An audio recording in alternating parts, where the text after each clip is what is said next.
സമൂഹത്തിൽ ജീവിക്കുന്ന ഒരു മനുഷ്യൻ, ആ മനുഷ്യനിൽ തന്നെയാണ് എല്ലാ കഥാപാത്രങ്ങളും കടന്നു പോകുന്നത്. ഇതിനകത്ത് ഭരണകർത്താക്കന്മാരാണെങ്കിൽ ഇപ്പം ശ്രീരാമൻ എന്തുകൊണ്ട് സീതയെ ഗർഭിണിയായിരിക്കുമ്പോൾ വനത്തിൽ ഉപേക്ഷിച്ചു? പൂർണ്ണഗർഭിണി ആദ്യത്തെ കുട്ടിയാണ് അല്ലേ? എന്നിട്ടും ആ സന്ദർഭത്തിൽ എന്തുകൊണ്ട് എന്ന് ചോദിച്ചു കഴിഞ്ഞാൽ, ഒന്ന്, എവിടെയും എത്ര വലിയ നന്മയിലും അതിലൊരു കുറ്റം കണ്ടുപിടിക്കണ മനുഷ്യരുണ്ടാകും.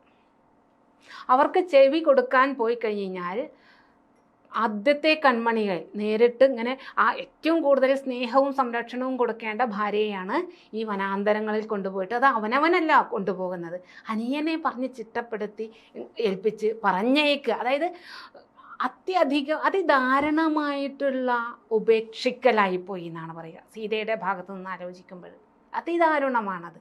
ഭർത്താവ് തന്നെ കൊണ്ടുപോയി വിട്ടാലും സാരില്ലായിരുന്നു. വാൽമീകിയുടെ ആശ്രമത്തിൽ കൊണ്ടുപോയിട്ട് നീ ഇവിടെ താമസിച്ചോളൂ കുറച്ചു കാലം എന്ന് പറഞ്ഞു കഴിഞ്ഞാൽ സീത അത്യധികം സന്തോഷത്തോടു കൂടി അത് സ്വീകരിക്കും.